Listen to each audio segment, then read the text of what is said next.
I'd like to open the meeting, the regular meeting, Moose Lake City Council for Wednesday, August 11th, 2021. And I'd like to start with the Pledge of Allegiance, please. Oh my gosh, we have a fixed flag. I pledge allegiance to the flag of the United States of America and to the republic for which it stands, one nation, under God, indivisible, with liberty and justice for all. I glued it on. You did.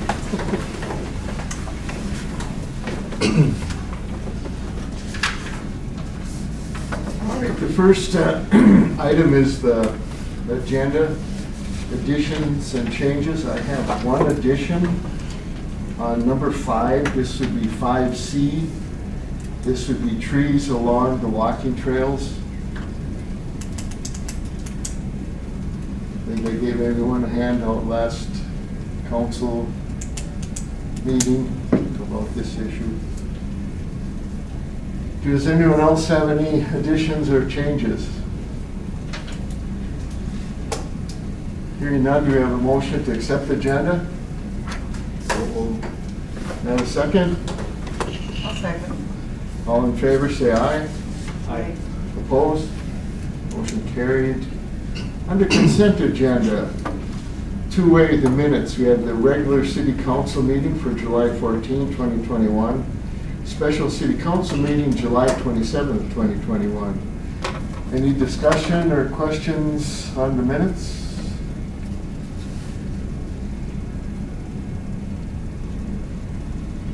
Hearing none, do I have a motion to accept the minutes? So moved. Have a second? Second. All in favor, say aye. Aye. Opposed? Motion carried. Under 2B, financial reports. The city accounts payable for July 2021, city financial statements for July 2021, and the third one, liquor store profit loss statement for July 2021. Any discussion, questions?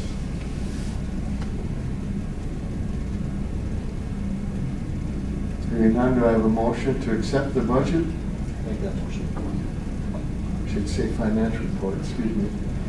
Do I have a second? Second. All in favor, say aye. Aye. Opposed?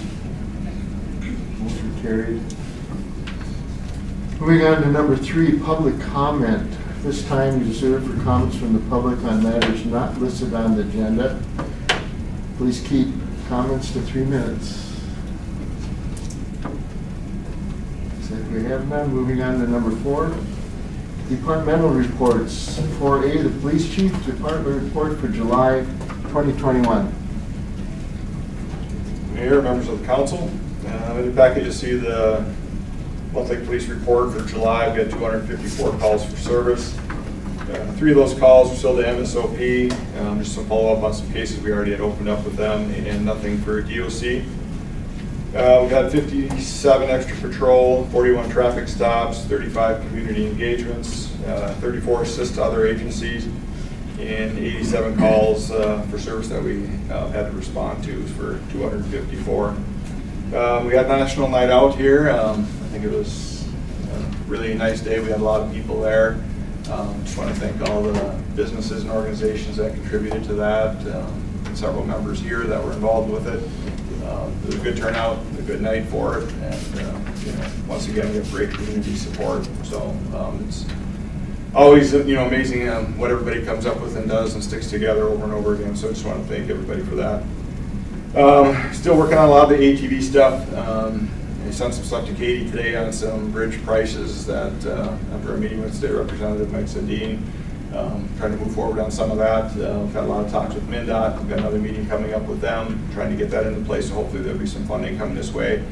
I saw a couple of the MnDOT trucks in town today. I think they're pounding in some crosswalk signs for pedestrians that I asked to have, and hopefully we'll update those to the flashing ones to let everybody know when they're coming into town right by the brewery and that, where it's pretty busy. So, and that's at no cost to us, so MnDOT's been helping out with that as well. The trail behind the hockey arena, the public works to connect the industrial, I think we're pretty much close to getting that ironed out with a special use permit. And now I have another meeting on Friday with the DNR on that. First it was kind of a temporary they'll give it to you through November, but it's like, well, we don't want to invest our time and money on something that you might pull next year. So I think that's kind of going to get changed, and I think we're sitting pretty good at getting that route. So we'll have that then all the way through the city without having to have them up on the highway. So that's moving ahead pretty well. The ATV event we were going to have up at the depot towards the end of this month has been delayed until next year. Some of the ATV clubs and other people participating couldn't get enough stuff together yet for this year, and I think we're better off waiting and doing it right at the beginning of the season. So that'll be for next year.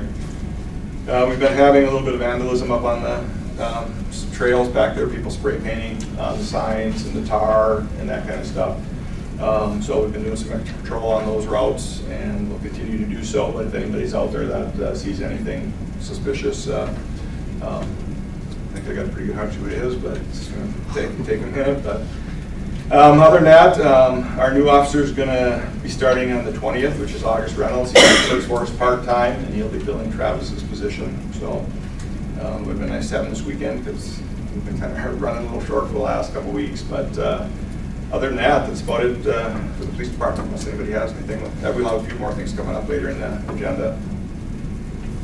Hey, thanks a lot All right. for the work you did on Yep. that night out, Oh, thanks. community night out. That was a great turnout, and appreciate all the work you did on that. Yeah, no, Sarah deserves the credit. She put it all together. So, yeah, thanks. I saw you there doing a lot of stuff. Yeah. You were Burning the hot hot, dogs. you were, yeah. I was It gonna was say. appreciated, thank you. Thanks.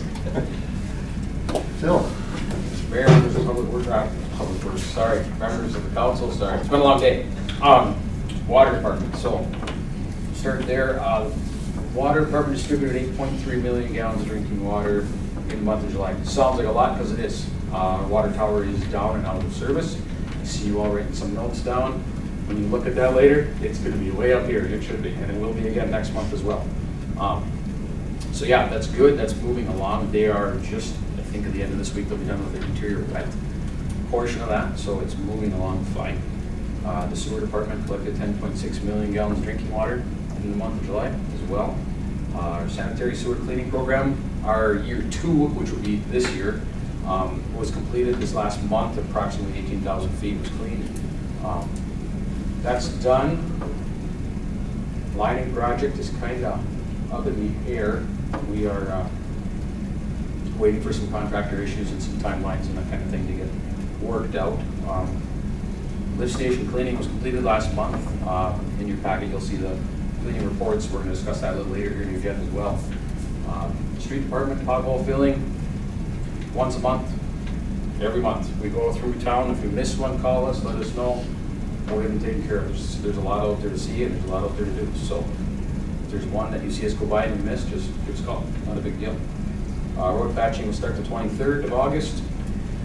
Cemeteries, park at the campground. For the most part, things are running smoothly, just some small maintenance odds and ends. Seems like Mondays are a really good day for maintenance around there. It seems like some campers get rough with a few things and we end up fixing a couple of things. But nothing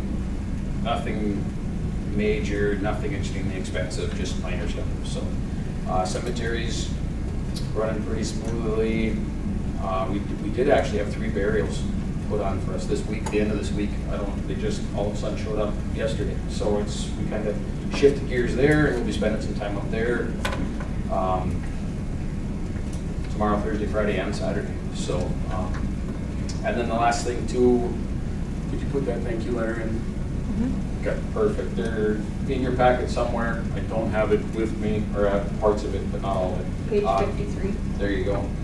There's a letter from Minnesota Rural Water thanking us for hosting a training we had here on the 27th of July. That was a good deal. We had 18 at one point show up, so it was good. And a lot of the local cities, some of the smaller ones from around here. I think the farthest one was Hill City we had, but they usually come down when we host this, and it's always good. And it's good to see all the guys again and see how things are going and that kind of thing. So, other than that, that's all I got. Any questions? Oh, thanks, Phil. I Okay, thanks. appreciate it. And you said they're almost done with the interior? Interior wet portion, yep. Gotcha. Okay. Thanks. Moving on to C, technology and library report. Anything, Kate? I think the biggest update that I have for the library is that Flora's looking at getting some computers to replace the card catalog computers in the library using the summer reading program funds. So, from the book sale, I should say. So, that's probably the biggest update there. Anything technology at this time? That's it. Okay. Any questions? Council? Moving on, liquor store report. Elaine is, had an appointment, so really quickly, they had a profitable 4th of July weekend. They profited approximately $15,000. They ended up finishing the weekend with an EMAG tournament on Sunday, which had 24 teams. The numbers, the revenue shows that they're about $25,000 to $30,000 ahead of last year. So it's been very busy. How much was that, did you say? Between 25 and 30. Compared to this time last year, I should say. So Elaine's been working with AirServe to try to get a few bids, some for next year's capital items, and then we've been talking about an ice machine for what feels like a long time. So trying to get some recommendations from a local guy on ice machines, which they're just really busy right now because it's been so hot. They've been fixing air conditioners, so it's on their radar. Ted, Rose, and Terry are still performing every first Monday of each month. They have a band on the 28th of August and one for Labor Day Saturday. And that's all she had for me. Any questions? Council? No? Engineer report. Phil kind of touched on a lot of the engineering projects. So to kind of catch you guys up, the water tower, that's in progress. The sewer lining, we're just kind of waiting on some staffing from the contractor, but things will be moving along once they can give us a better schedule, I guess, but that will be pushed back a little bit. The one thing that is not anywhere else on the agenda here is the pre-construction meeting for the Trunk Highway 73 trail is actually tomorrow at 1 o'clock at the Transportation Building in Carlton. So that's probably going to be one of our larger projects this year, coordinating with a lot of different agencies. So that's probably the biggest update, I guess.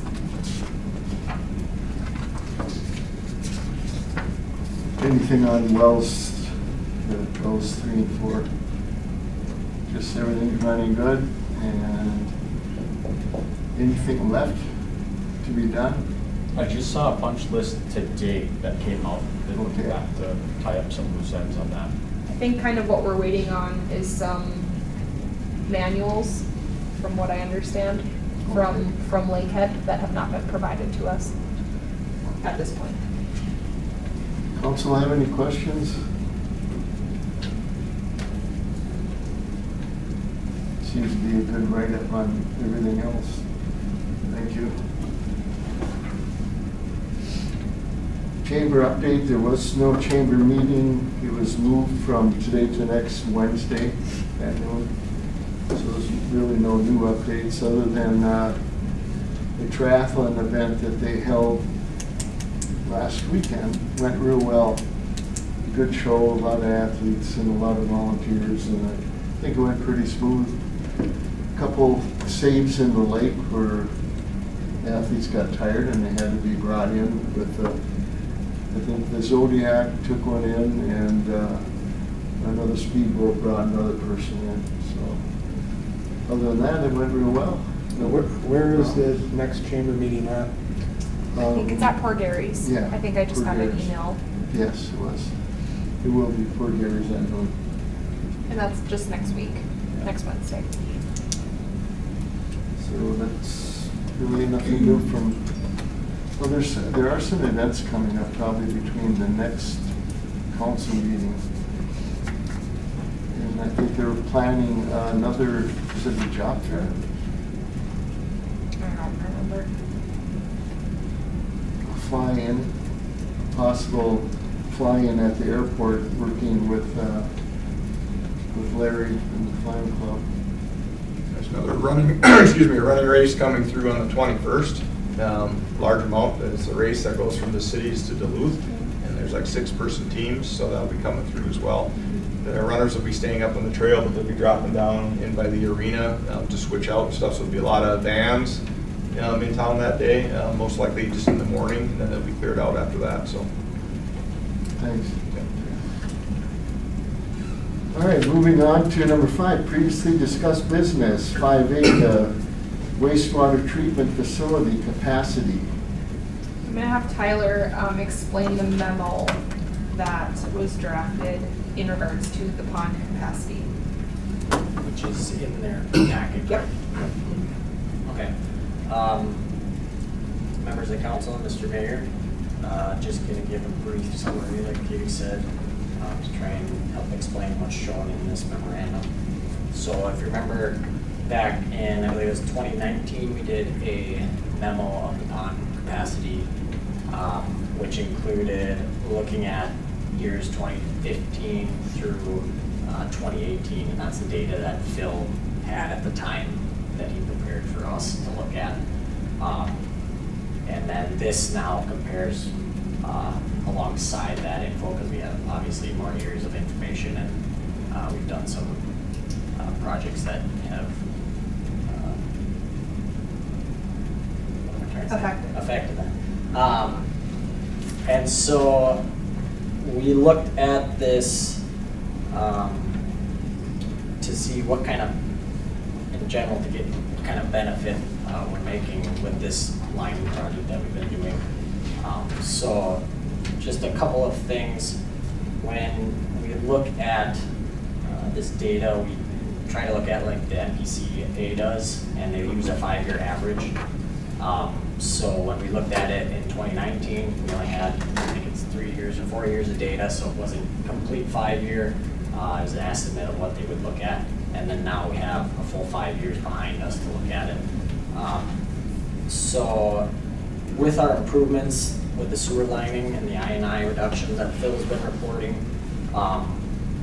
we would expect that a decrease in flow would be showing in the results and giving you a higher equivalent household capacity left over in the ponds. Now that being said, when we previously did the report, 2019 was not included. We did not have that data at that time. And 2019 was a very wet year, so it kind of skewed the data a little bit. So when we look at the table on page 3 of the memo, that's kind of our summary table. So when we look at the pond capacity, you can look at it in 2 ways, organic capacity and flow. So organic capacity, you can see the bolded number of 402 from 2015 to 2020. So that's equivalent households remaining in capacity. It's 402 based on your organic capacity. But down under flow, it shows 146. So that's the controlling number, is that 146 households. Now you may remember that in our previous memo that we did, we reported, I think it was 163, which you would wonder, well, if we did this sewer lining project, why did that number go down instead of going up?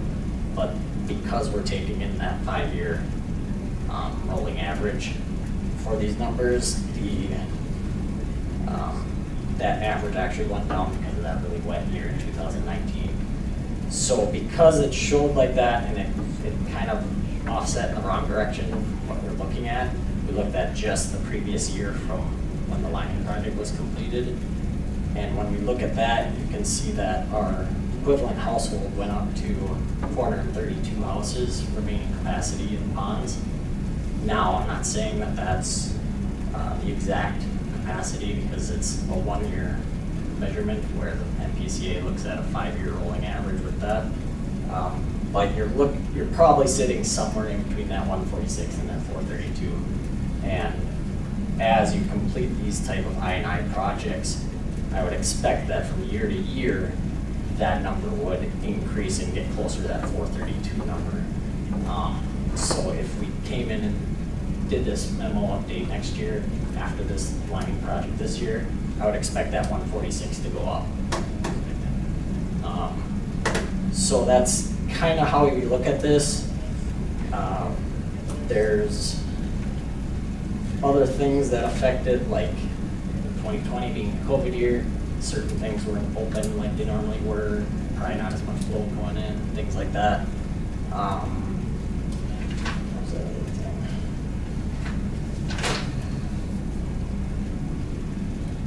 thing? Things like population from year to year. We took the state's averages for increase in residential. What am I trying to say? Sorry. Essentially, we just don't want you guys to think that these lining projects are not doing anything. So as the years go on and we continue to do lining projects, 2015 will drop off, 2016 will drop off, and we'll have more and more of these lining projects. So like Tyler said, we're somewhere between 146 and 432, probably more towards 146 at this point. 432 is kind of the other extreme. So we're somewhere in the middle, and we'll just keep working our way to 432. Great. Not with that 432 being the goal by any stretch of the imagination, but we just don't have enough years of data to give a good answer to what our pond capacity is.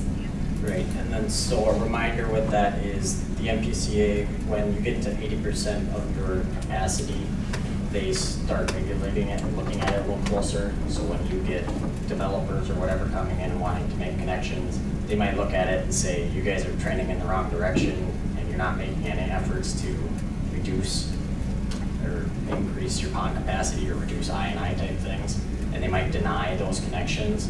But the steps we're taking or you're taking as a city, doing these lining projects, and hopefully over the next couple of years we start to see that trend correctly and increasing that pond capacity, I wouldn't see why the MPCA would look at it and say, you guys are doing the right thing and you're seeing results. If you look at this 1 year, even though it's not how they look at it, we'd still show it to them that way. Just to show that we're making steps and we are seeing benefits So those short term. Those decisions that PCA is looking for are things like we're lining that large main.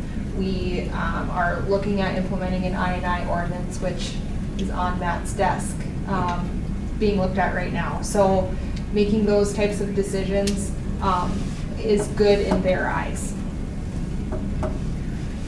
Matt, do you have any idea where we are? Like 80% is kind of a crossover. Are we at 70, 75? So Any idea? It says, So with the 5-year average that we're taking into account, the most recent 5 years, we are at 93% hydraulic capacity, which on our previous memo was at 92%, which was that 163 equivalent household, and now it's 146.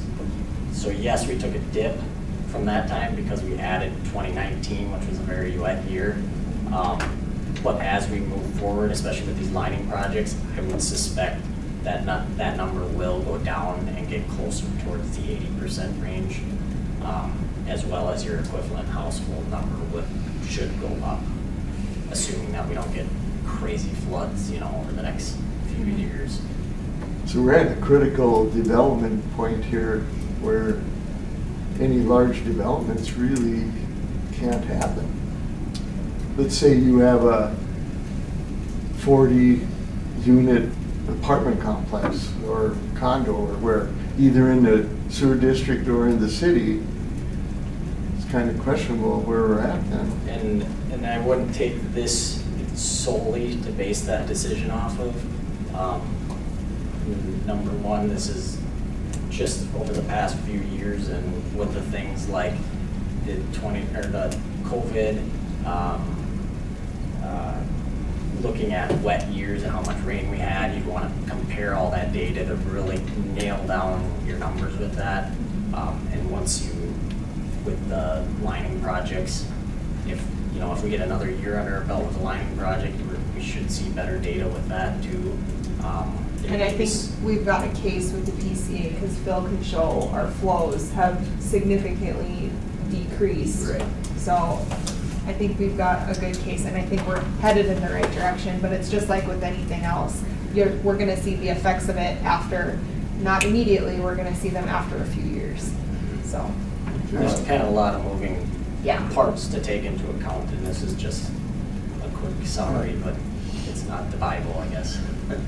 One interesting thing in here in this report, it says the State of Minnesota Demographic Center projects a decrease in the overall population of Carleton County by 3.7% between 2019 and 2040.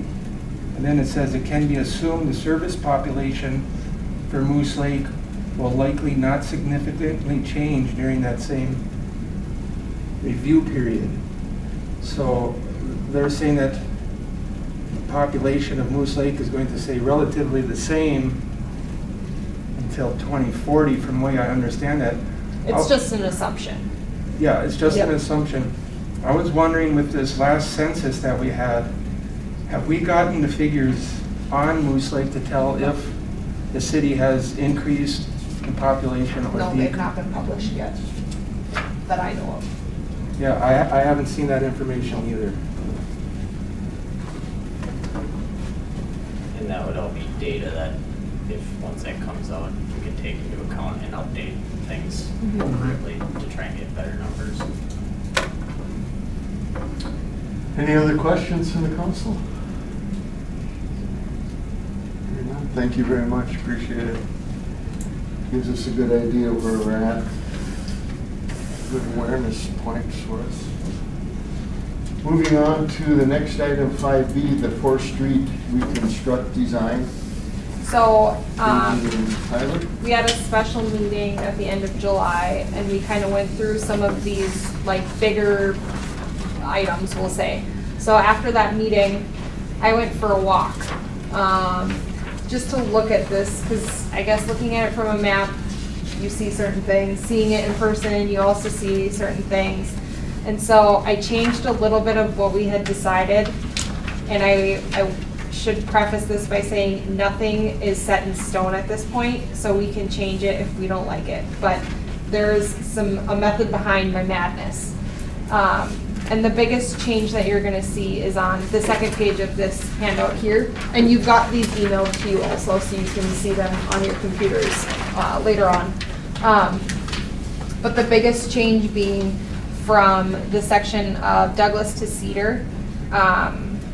If you guys can think back to winter time, or forward to winter time, Phil piles snow on the north side of this road. And so I was walking, and currently the sidewalk kind of cuts off at the entrance or exit, I guess, of that little parking lot that Water and Light uses. So there is currently sidewalk there. So I thought, well, if we could get rid of the sidewalk, because no one really walks on it that I notice, then we could make that road bigger, so when Phil piles snow over there, it doesn't take up that whole road, for like a safety precaution, I guess. And if we don't need the sidewalk, we can just run curb and gutter all the way down to the intersection of 4th and Cedar. And that would prevent us from having to put up a retaining wall on the corner of Cedar and 4th. Because if we put a sidewalk all the way down there, like we were originally thinking, we have to put a retaining wall, or we're assuming we have to put a retaining wall on the corner of 4th and Cedar. So I wasn't necessarily trying to avoid that, but it was just kind of another benefit.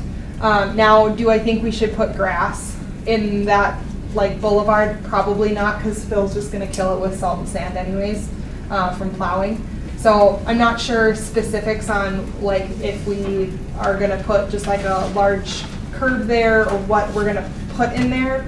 We can talk about. Maybe you can give us some ideas. On the other side, the south side of the road, there is currently not boulevard where it shows there's boulevard, but about halfway down, just past those apartment buildings, there is boulevard, and it just kind of dies. It just like ends. So I'm like, well, that, we could put Boulevard all the way up. I don't know that we would necessarily want trees in that section, but we could really extend the Boulevard all the way to Douglas. Now, where it gets a little inconsistent, I'll say, is we go from, on the north side, not having any sidewalk to between Cedar and Birch, now we're putting sidewalk. Can I make a comment? Yes. Back on that second page. Yep, That house on, the west side of the north, yep. Yeah. Is that a DHS house? Are they gonna have a hard time getting their people across the street in the middle of the, The winter? well, winter, summer? I mean, they gotta cross there rather than go up to the stop sign and cross over. Because that's just like smack in the middle of the road. There won't be a sidewalk for them to walk. There is either way. currently not a sidewalk. Like Well, there's going, a sidewalk that goes towards the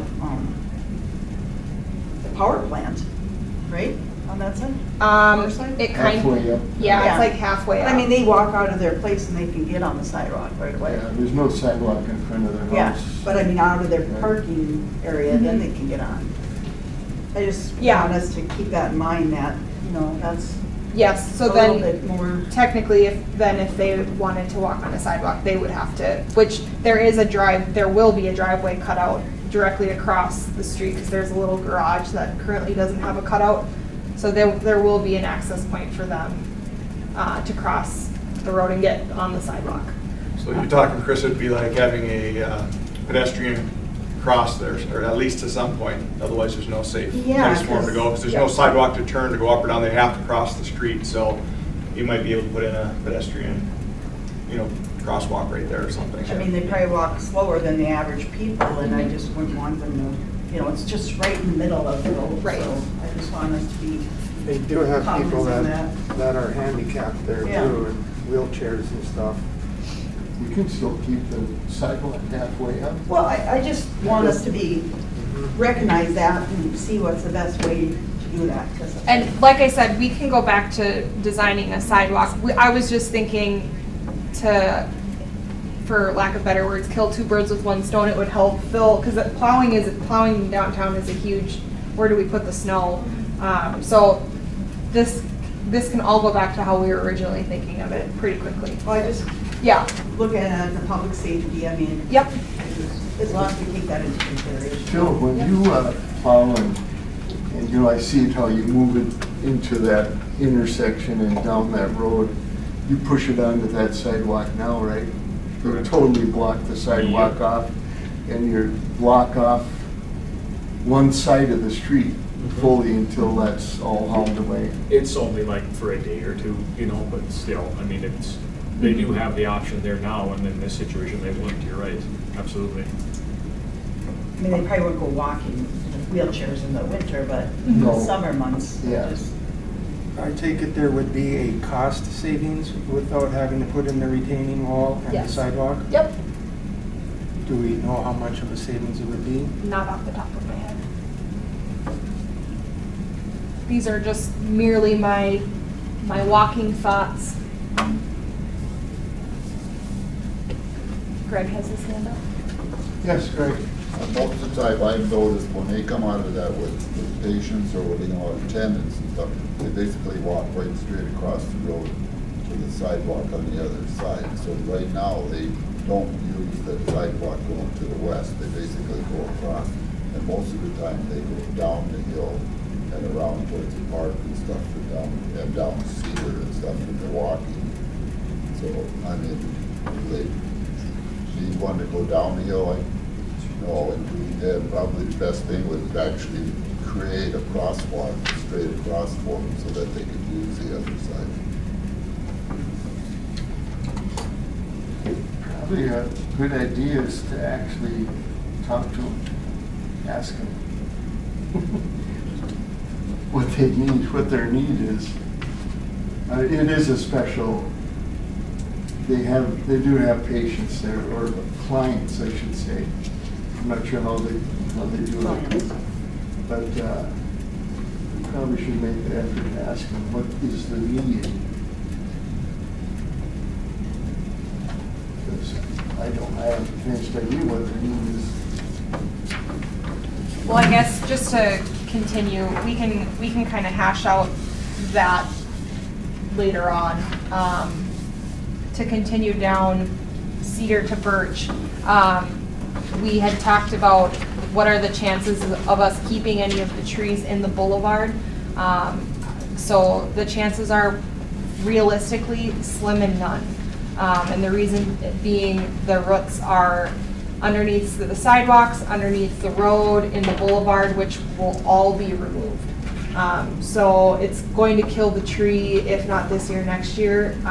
And so all of the trees in the boulevard along both sections, but specifically Cedar to Birch, because there's many more, they will all be removed.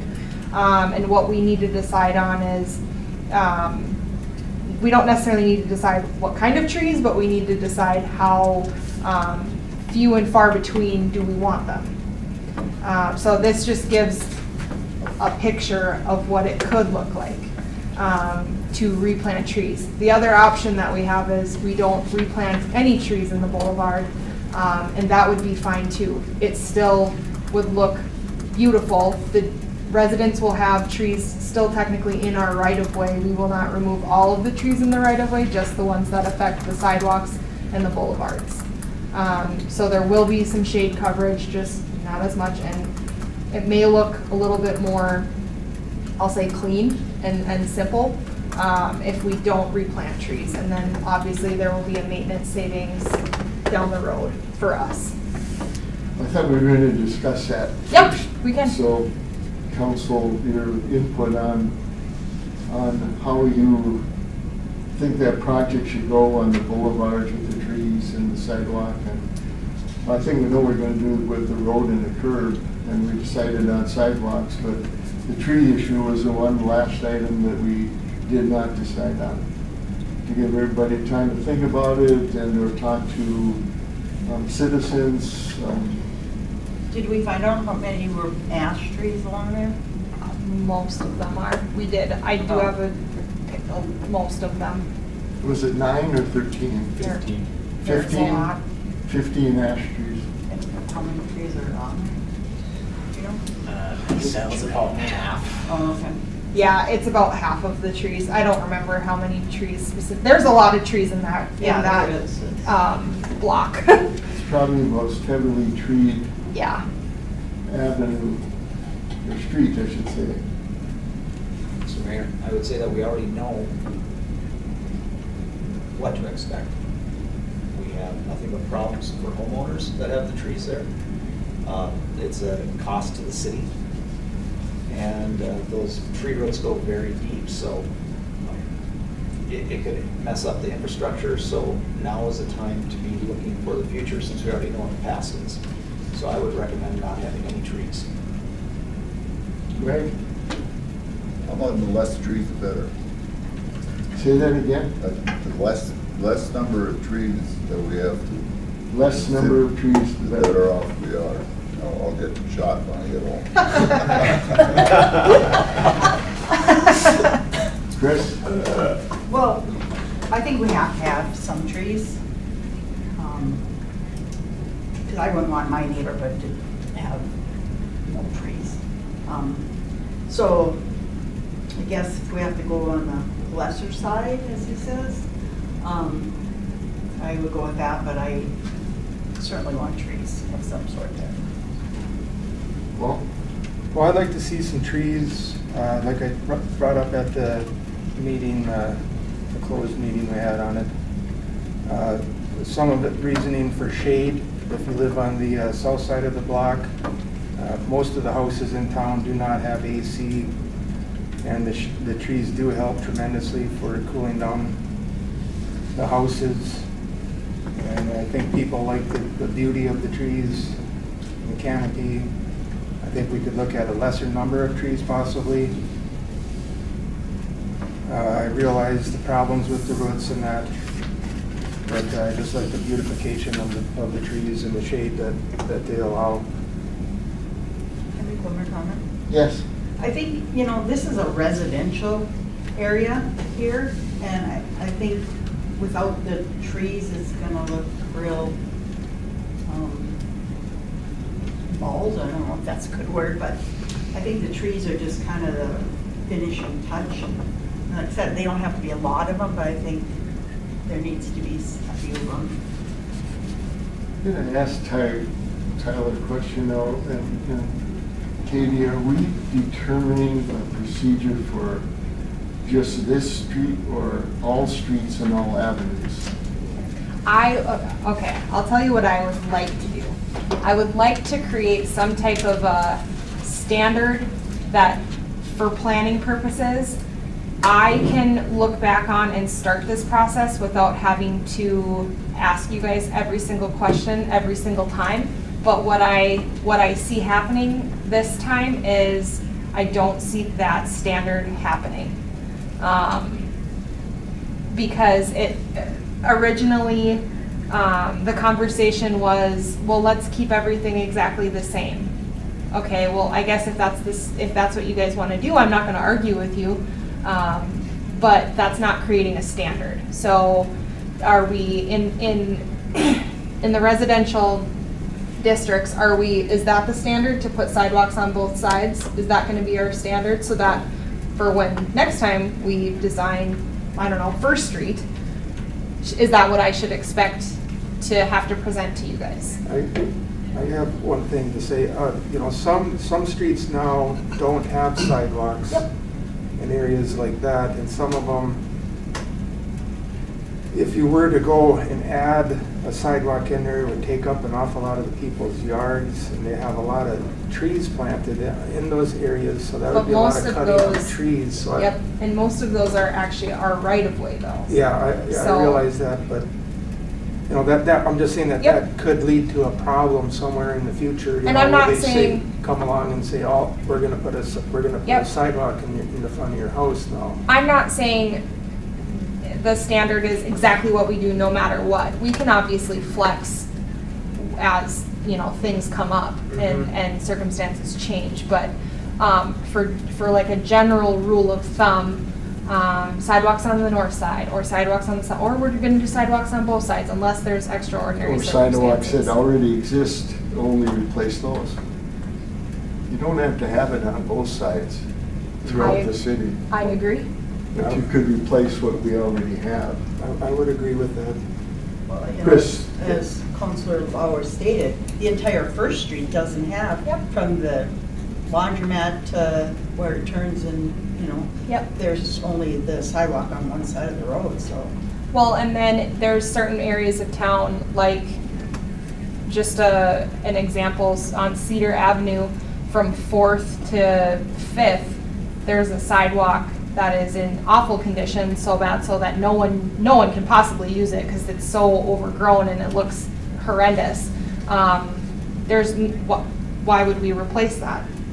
So unless people are going to use that, or we make that a standard that we are on our avenues, we're going to put it on one side of the road or whatever. That's kind of what I would like to create, is some type of a general standard for us, only for, not necessarily for anyone's particular benefit besides planning purposes. It just moves things along a little faster.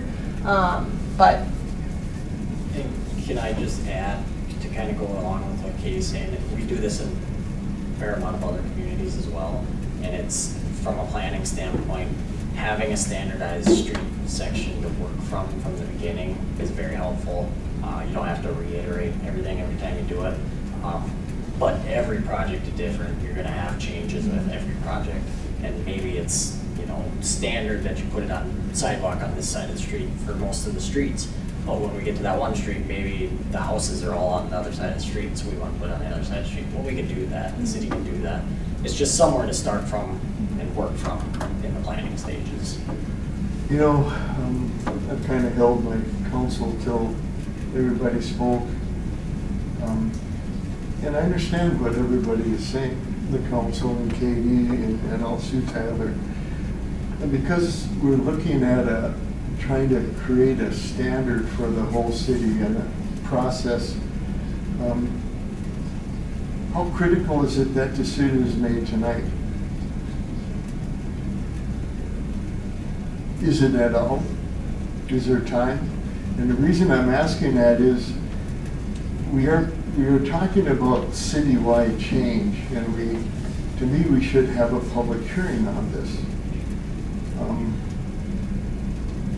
Just going on experience from the past, items that have come up that affected the whole community, when you don't involve the whole community, you probably are going to have far more complaints and problems than you want. Whereas if you take the time to do the public hearing, and if you have 5 people show up, hey, do what you want. If you have 50 or 100 people show up, then you better listen to what the community wants. I think That's having. my opinion. That's my experience in the last 17 years. And I think the public hearing should take place. I think having a public hearing is a fine thing to do, but I think that we should have a more, This can be presented Cohesive. like this. The exact thing that's presented can be presented to the community and ask them, do you like this or don't you? What do you expect to see? What do you want? It's their community. You know, the city isn't the mortar and the brick, it's all the people in it. Without the people, you don't have a city. To me, you have to listen to them. Now, that's just my opinion. You guys can make that decision tonight, which way you want to go. That's your vote. I have a question. Yeah. Are you saying a public hearing to decide what our standard across the whole Yes. is gonna be? Or just on this project?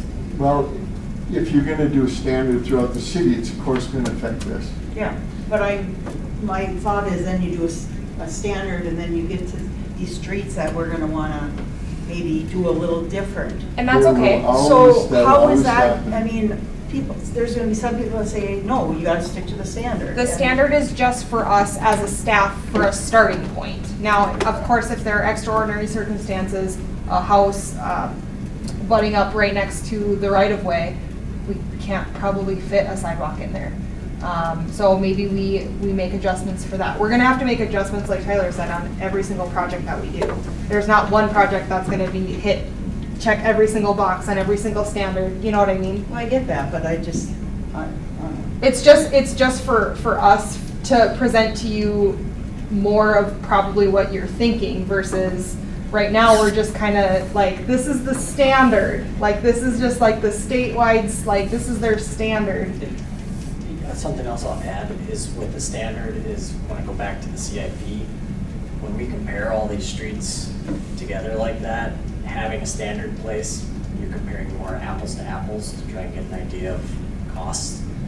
So from a cost standpoint, estimating standpoint, if you have something to go off and those early planning like a CIP, it's a little easier just to compare apples to apples from street to street. Obviously, things change, Yep. projects are different. Some streets need to be wider, some need to be slimmer. Right. Well, like, But let's it's take just a this comparison project, thing. for example. So this project, let's say our standard is sidewalks on both sides, boulevards on both sides where we can. Well, what I'm proposing to you is not a sidewalk on one side.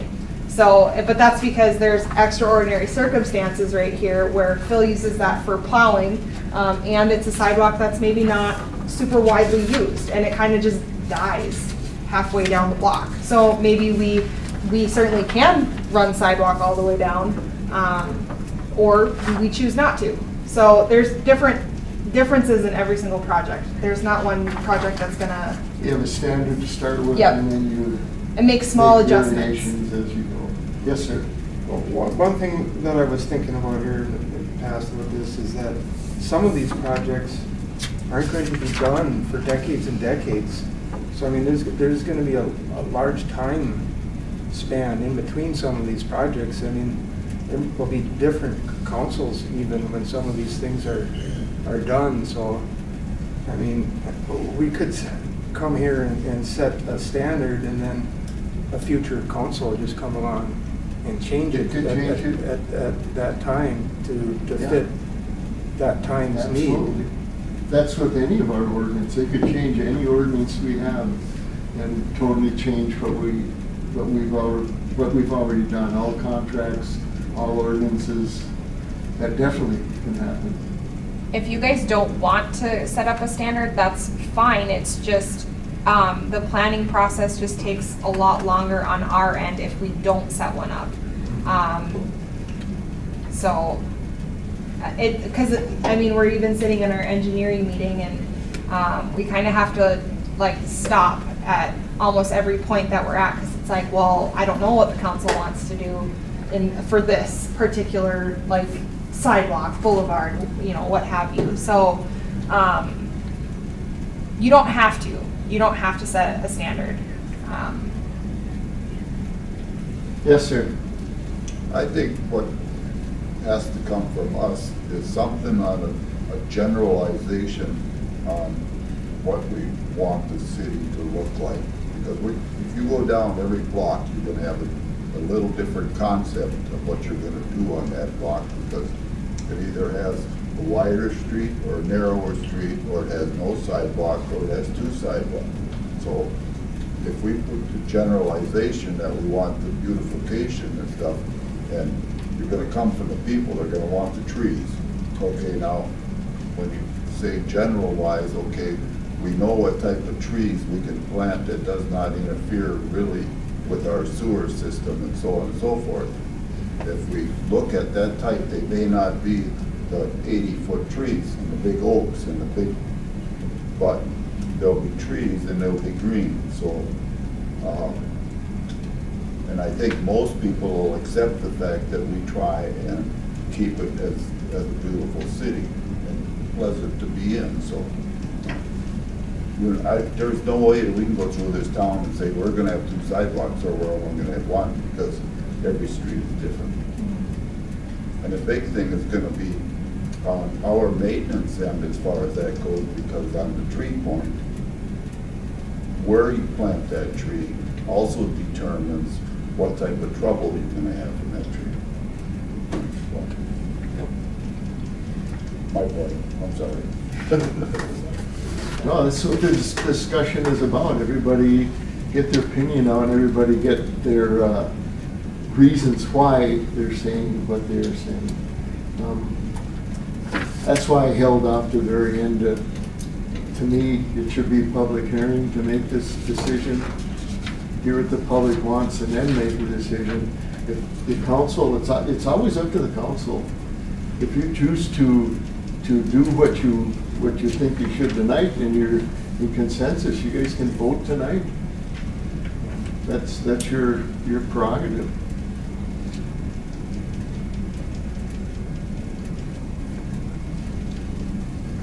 Thanks for the stuff you present too. It gives a good idea.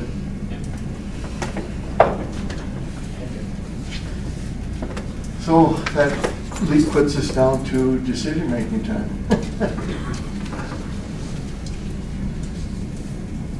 Either a motion, to me, either a motion to move ahead with what you guys discussed, and or my suggestion, do a public hearing first and then make your decision. Did you have a question, Greg? Do we want to be at a point that we can tell the engineer to start a design? Well, I think with what we told them, they can. It's just the tree part that's the only thing left. Well, and it sounds like we're kind of divided on Douglas to Cedar. So we would need to do some checking with that group home. I don't even, is it a state-run group home? Or is it a state-run or a private group home? I think it's state. Is it? I think so. Okay, so I'll have to figure out who to contact from there, but. I do have one other question. Yes. You know, on this design here, you have from Cedar to Birch, only parking on one side of the street. You get like major holidays and parades and whatever, people you know, how are we gonna handle parking? That's all we have right now is parking on one side. So I should have also said I don't that. know, it seems to be on both sides when I There's go. So- there would be no Yeah. lines. Yeah, we will not have You can lines park on there. You can park on either side or whatever and kind of, You just kind of showed Zigzag it as an around. example. Well, I just Yeah. didn't know how it would be to enforce. it's just to show the width Okay. of Some kind people of, park in the middle. I think the existing actually matches 28 feet wide, pretty Yeah, close okay. on this stretch. Just to give you an idea how much. Okay. so the width will not change. Okay. Yeah, A lot more work to do. yeah.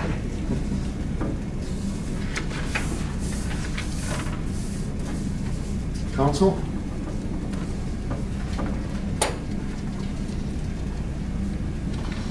I said my piece, and I'm not personnel, so I'm not making a motion. You should.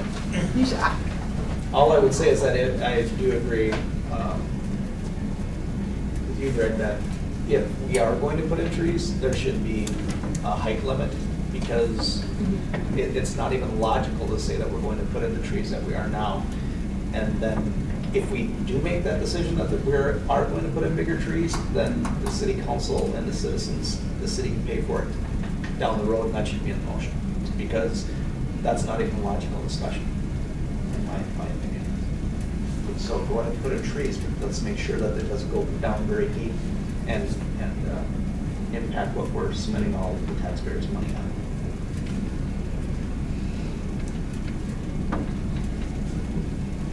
So I just did some circles on this map I was like, well, what would it look like if we I just picked 3 trees on each side of the road in that block. And it I just picked it, where my circles are, it might be in a driveway, I don't know. But just kind of do that yourself.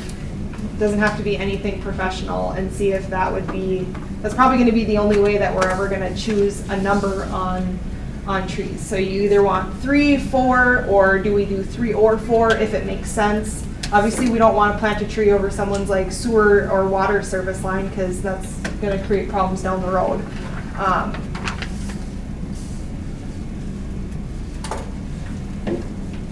I know this is gonna drag it out, but I guess I'm kind of leaning to what the mayor said. I think if we're gonna do a standard, I think we should get the public's opinion, and then maybe it'll be easier for everybody to come to a standard. Is there a town also, and if this is gonna be taking trees out on every street we do, that's a lot of trees, and it's Yeah. gonna change the town significantly. So I think we owe it to them to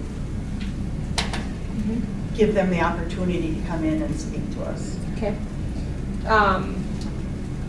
Do we want to do a special public hearing where this is the only topic?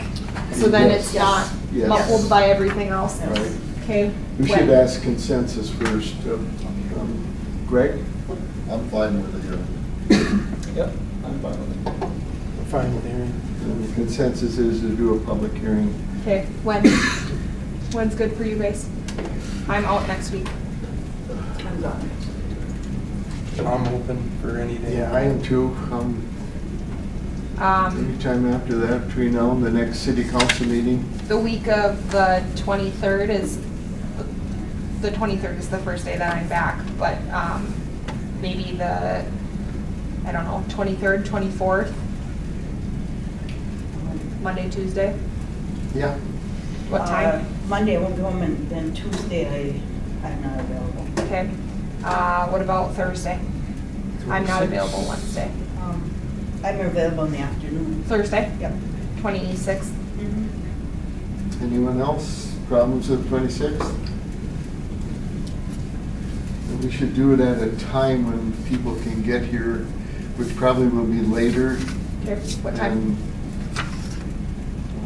I think in normally public hearings, we would go like 6:30, so that people that are working have a chance to make it to the public hearing. Okay.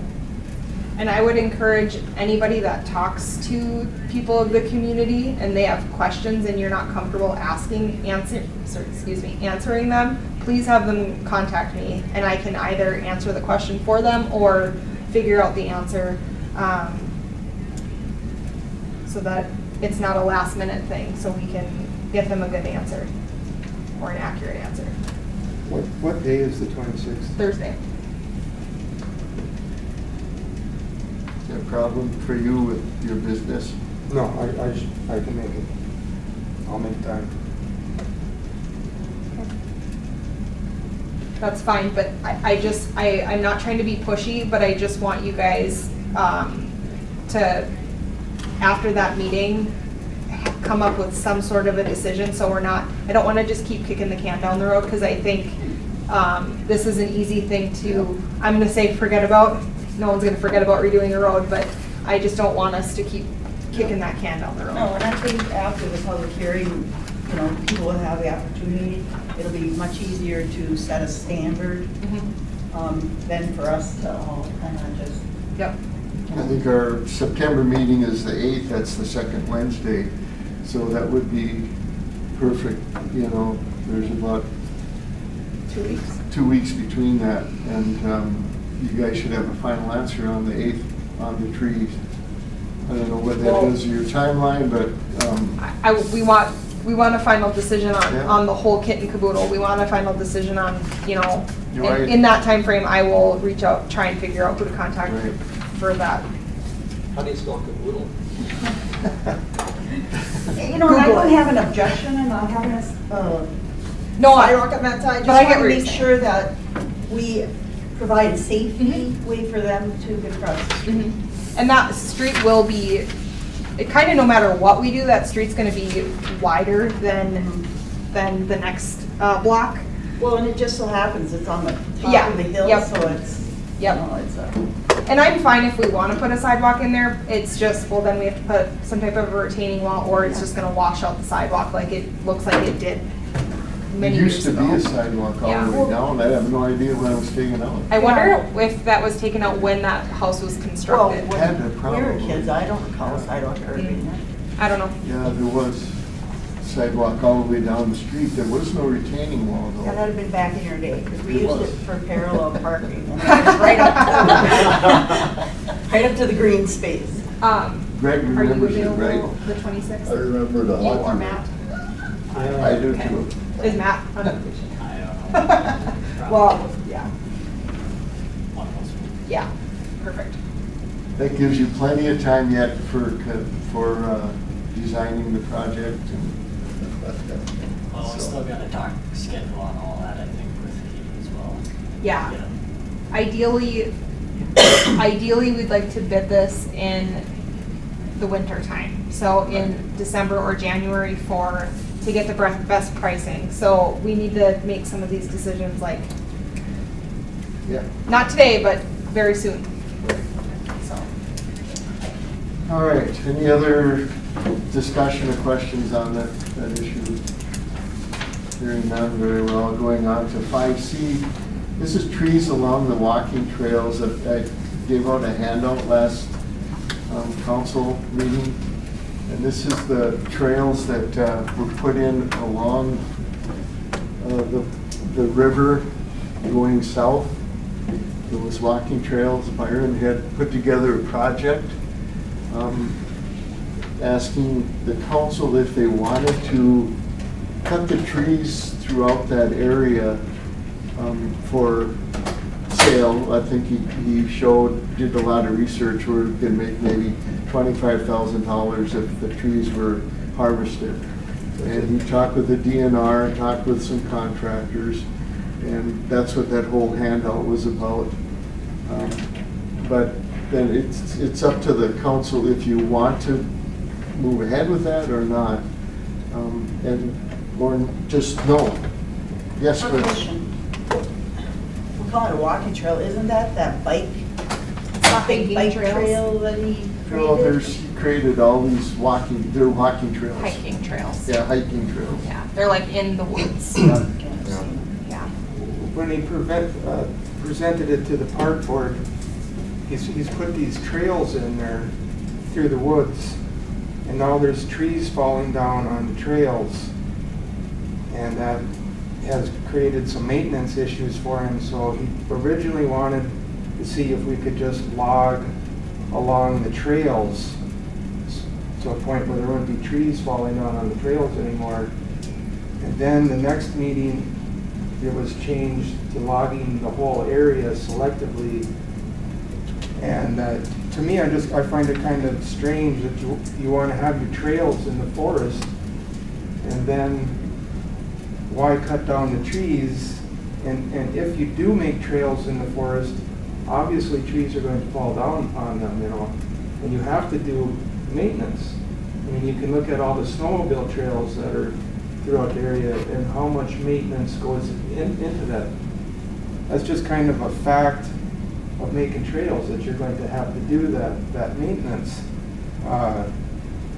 It is a very large piece of land that the city does have that isn't being really utilized for anything, so it is nice to have those trails there. The one thing that I've thought about is that if it was to be selectively logged, you could possibly put some logging roads in there that would give you access to see that if in the future that area could be developed into housing or whatever, but the big question there has always been, how far is the rock underneath the ground there? Is it buildable? I did talk to one older gentleman in town, and he seemed to think that the rock is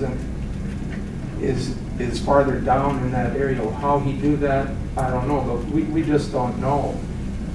And I sometimes wonder if the city has a plan or has looked into what to do with that land. If nothing, it could just stay as trails, but maybe sometime in the future that could be looked at being developed in some way, or at least part of it to be developed. And it's a nice set of woods. I don't think it's been logged for 100 years or so, or something like that. I mean, he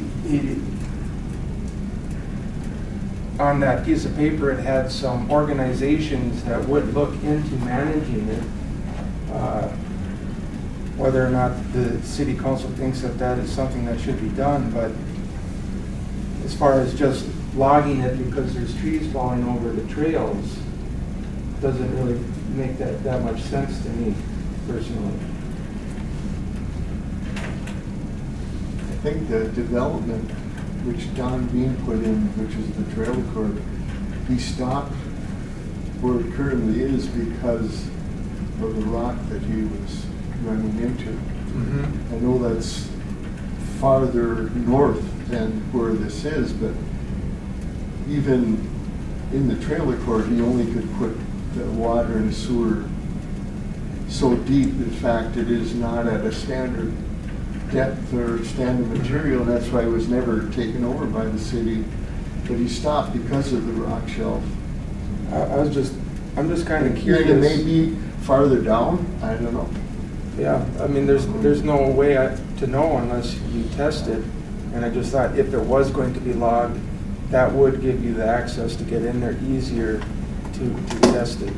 I think that if we were really interested in potentially developing that, prior to deciding to log the land or not, we should probably get some soil samples to see exactly that, or see what kind of land it even is. Mhm. But I don't think that the procedure should be log it and then see.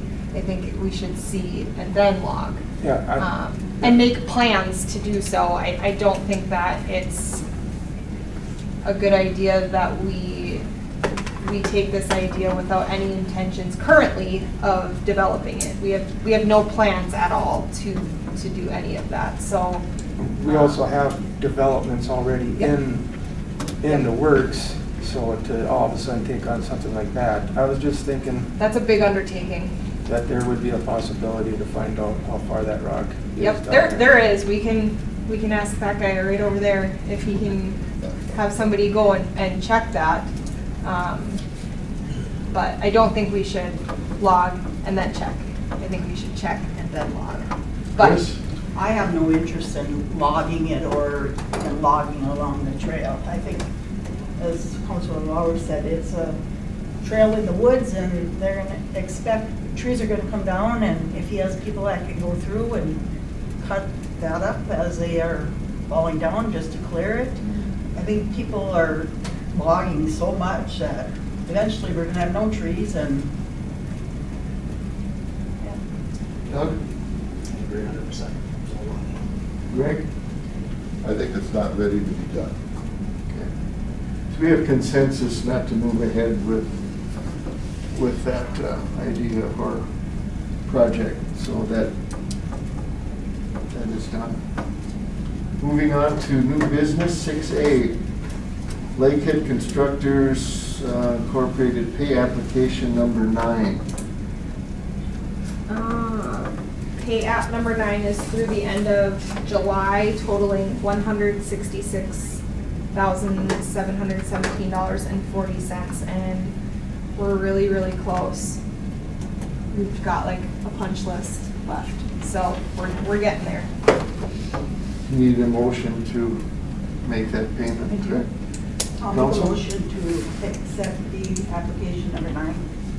Have a second? Second. All in favor, say aye. Aye. Opposed? Motion carried. 6B, lift station maintenance. I'm gonna have Phil go through these. Really quick, we are, yes. So, starting on page 60. Reading? 5, not too bad. What you have there is basically an inspection done of every one of our pumps and our lift stations. We have 7 stations. I've never had this detailed report sent to me after doing this, and I was very impressed. Of course, along with that came a whole bunch of punch list things that we should do and money we should spend, which is great too, I guess. So, I don't want any motion of any type for nothing. It's just strictly for information. The quotes you see in there for the small things, we're just gonna pick away at that out of our current budget that we're in, because it's all very minor things. The one nasty one you see in there is for the bridge lift station of like $39,831. Katie and I have worked on that with worked that into the 2022 budget, so we'll be talking about that later here to come. But just strictly information only. So it's kind of neat. I've never seen a sheet like that before. It kind of puts the whole thing into perspective for you. But yeah, so that's all that's all I have on that. Questions? Thank you. 6C, cell phone booster code, Riverside Arena. Very similar to the lift station maintenance. Guile has been working with, DSC, is that what it's called? Phil's just got so many papers in here. DSC Communications. We currently have a booster station or a booster, I don't even know, a piece of equipment that essentially gives the cell phones a little bit of a boost, but it's not big enough for the arena. So when Guile's in like the other end of the arena, it doesn't do anything. So I don't want anything on this quote. I just want you guys to know that we're working on trying to find a solution to that. And that might result in us having to spend a little bit of money, but I haven't gotten a quote to compare like what CW would charge us for the same thing. I don't even know if CW does this type of thing. So Guile was also working on some less expensive options than $5,600. Would this be 2022 budget? No. This, before the start of the hockey season? I think he would like this fixed like tomorrow, but I see. it's probably not gonna happen. So next city council will be more Hopefully. data Yeah. coming back. Yep. Any questions by the council? Thank you. Under 6D, Resolution 21-08-01, decertifying TIF District 1-4. So this is the last open TIF district that we have, and we have completed our obligation of payments back to, I can't remember who the guy was, back to the gentleman that, that owns the development. It's for that blue apartment building on Lakeshore Drive. And so we're just decertifying them with the county and the state. Because our requirements are done. And if we don't do it, we would end up having to pay the county back a certain amount of money. Yeah, do you guys This remember time. a couple years ago when we did not decertify? I think it was like the post office and one other place. We had to cut the county a check for, can't remember how much it was, but it was painful. So I'm trying to avoid doing that again. It was up over 20,000. Yeah, yep. So it's advisable to decertify. So then the property tax levy will come out of will stop going into a TIF district and it will just come into our general fund, just like every other property. We have a motion to accept the resolution. So moved. Second? Second. All in favor, say aye. Aye. Opposed? Motion carried. Moving on to 6E, squad equipment. So this summary sheet, and then there's the quotes to back them up, is the rest of the equipment for the new squad. So if this is approved, the total out-of-pocket expense will be, I budgeted for $65,000 for 2022, and it will be right around $65,000, a little bit less than that. Did you have anything specific on any of the equipment that you wanted to talk about? No, I mean, I eliminated some of the things that I didn't think we needed or that were overkill on it. The squad that we ended up buying new had some of this equipment already in it.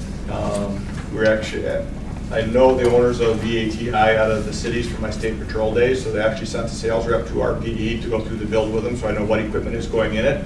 And they kept any markup off of any of the parts that we were getting through them. Some of the other, like the stalker, the computers, those are the things we had to buy out on our own, which we were able to still get those down. I think on the computer, I was able to get them down another 1,000 off of what their original quote was.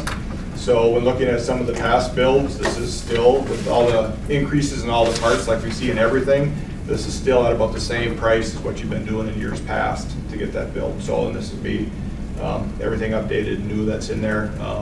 Typically, we would try and take from one of the old ones in that, but now we need to keep that second one as a backup because we have no other squad. The computer in mine now is going out, so we can't really switch that over to it. So I think this is the way to go, and I think Katie did a good job budgeting for it, and we're right just under what she budgeted. So we need a motion to make the expenditure. Yep. I'll make that motion. Have a second? Second. Any questions? All in favor, say aye. Aye. Opposed? Motion carried. thank you. Thank you. Moving on to 6F.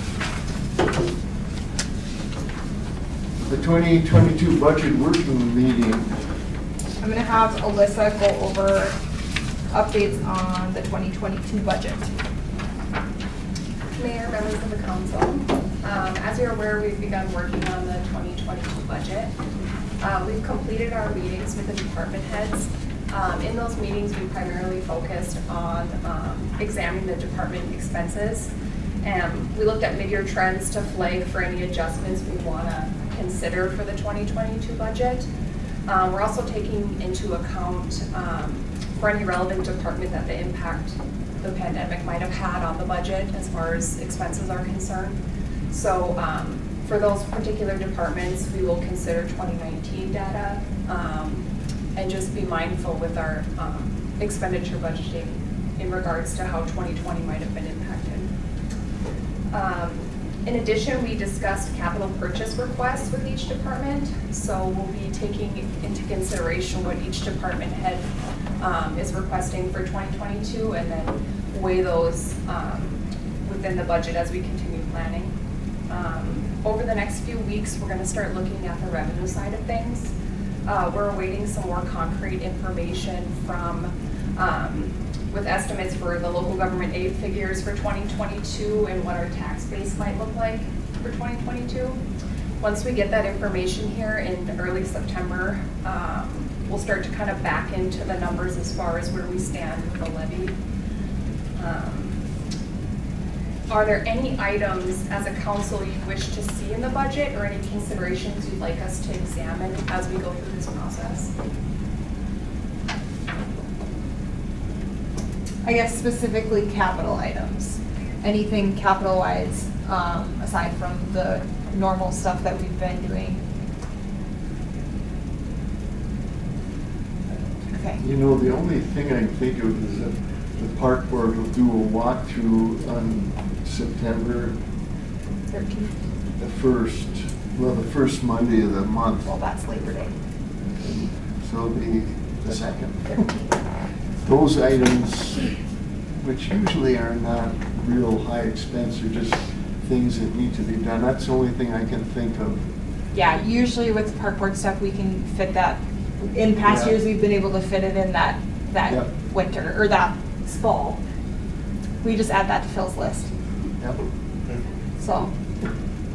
Yep, you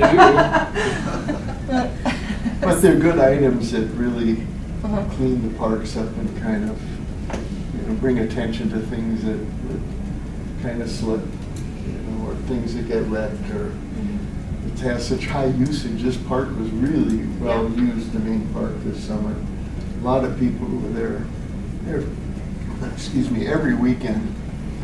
And hopefully you guys can see some of the maintenance stuff that we've done without necessarily being asked. We've just like taken a lot of painting down there. Wayne's been doing a lot of painting. Well, So, I've had a lot of, going down through the park, a lot of thank yous from Mhm. people in the campground and people using it for Mhm. how great it looks, so nice. And Jeff had passed that on a few items too, where people have really Yep. thanked the city on how well it's taken care of. Do we have to do a project on the old bathhouse now? no. That was my question. is- No. Or when are we gonna? So- When do we have to? So my plan with that is, I've not gotten anything from MDH the last 2 years. So my plan is to replace that, not sure exactly what with, but replace it in conjunction with the campground expansion. So what we'll probably end up doing is bonding in 2023 for the total cost of whatever the project is, and then paying for that out of that bond. And then we would take the revenue that we'll make in the campground to pay for the bond payment. So, don't have figures on that, not even close on that yet. So, and I'm hoping that in March, a lot of the grants that we can apply for are due like in the spring. So March, April timeframe, so we'll apply for those too. So I won't have any information on that until probably this time next year. As long as we don't have a deadline from the state yet on it, so we're good then. We just had to come up with a plan, so we're coming up with a plan. And what about the park, the beach house? That will probably be part of that project coming down. We'll probably take it down and replace it. My idea, I haven't talked about this at all, but my idea is to put, there's like essentially like panels that you can put up to make it look like a changing room, but it has no plumbing in it. And so if we put that there, then there's a place for people to change. There's the spigots that people can, wash their feet off and rinse their swimsuits out and things like that. What about restrooms? That will be the park. The restrooms up by the campground. Yep. It'd be Yeah, we multi-area would use use. that for both the park and Correct. the campground. Yep. Yep. And just have a changing rooms for the. Obviously, it's a plan in work, but Yes, yep, nothing's set in stone, it's just an idea in my head. I'm just thinking of less things for kids to vandalize. So, and if we do have to replace like the panels on the changing, whatever, it's not detrimental to our budget, we can do that. We can replace the PVC panels or whatever they are, so. As Katie mentioned, we will need to schedule a working meeting in the beginning of September. So if anything should arise or if anything comes to mind after that, we can utilize that working meeting in the beginning of September to add any additions in and just continue to work the numbers. As far as dates and times, I know we were looking at Wednesday, September 1st or Thursday, September 2nd. Are there any preferences or conflicts? So we just need to have this working meeting before September 8th, which is our regular meeting. It's a little bit early in September. 6th is Labor Day. And I would prefer to not have it the 7th in case there are changes Yeah. to make. So first, second, or third. Third is a Friday, which is usually not a good one, but first or second? Huh? They both work for me. Okay. Greg?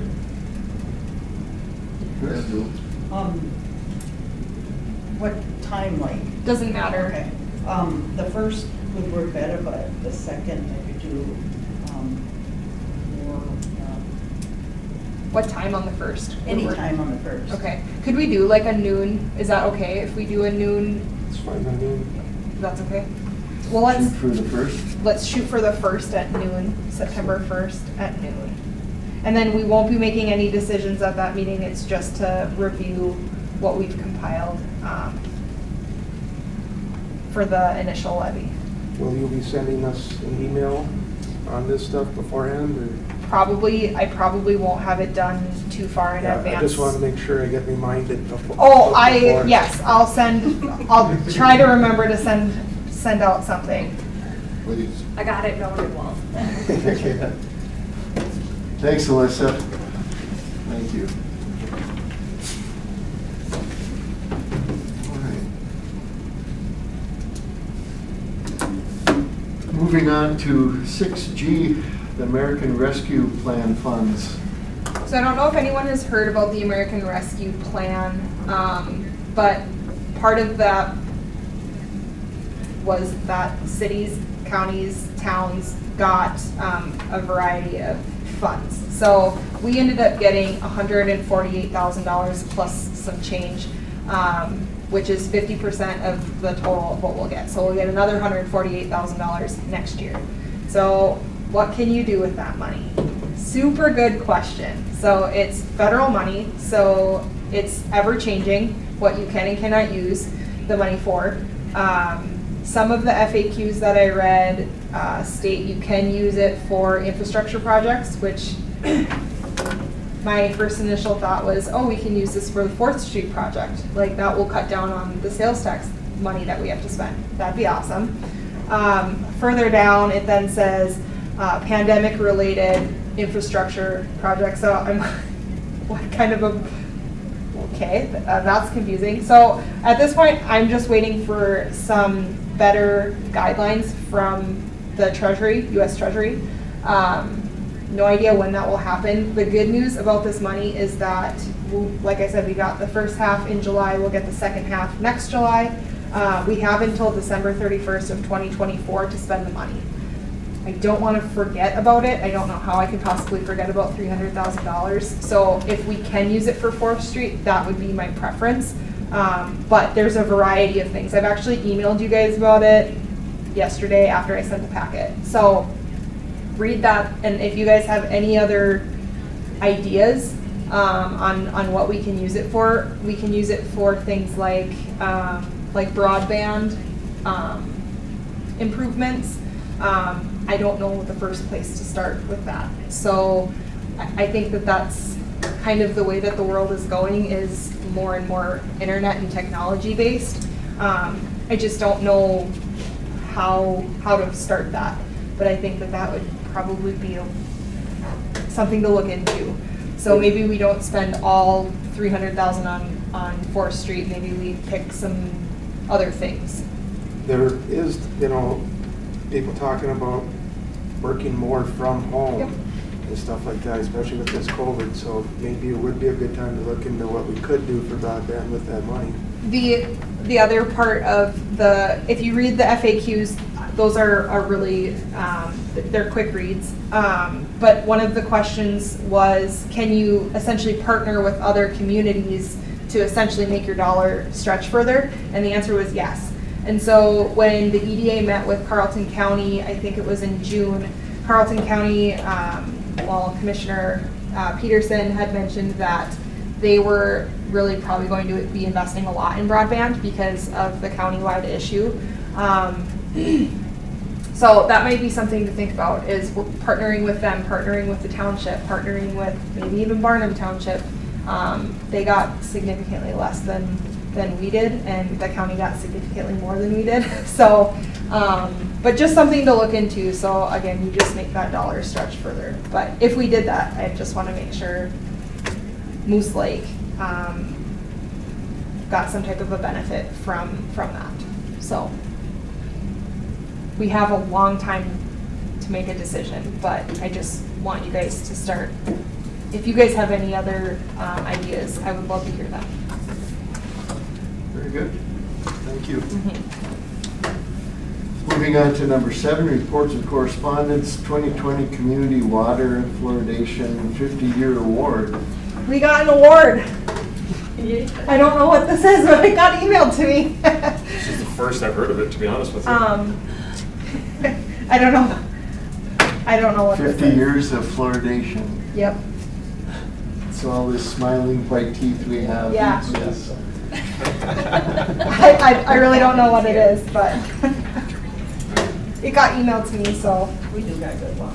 Oral Well- Health Program and Drinking Water Protection Section are pleased to present the City of Moose Lake with the American Dental Association, ADA, Association of State and Territorial Dental Directors and Centers for Disease Control and Prevention 2020 Community Water Fluoridation 50-Year Award. Say that 5 times fast. So, good job, everyone. Good job, Phil. Yep, thanks. Thank you. Moving on. Thank you. Number 8, the committee and board meeting minutes, 8A, Moose Lake Area Fire District, June 8, 2021. The Moose Lake Water and Light Commission, June 9, 2021. The Moose Lake Water and Light Commission for June 15, 2021. Moose Lake Area Fire District, July 13th, and the Moose Lake Park and Recreations for August 2nd, 2021. Any questions on the minutes from anyone? Moving on to announcements, regular Moose Lake City Council meeting Wednesday, September 8th, 4 p.m., right here. Moose Lake Economic Development Authority, Wednesday, September 15th, 12 p.m.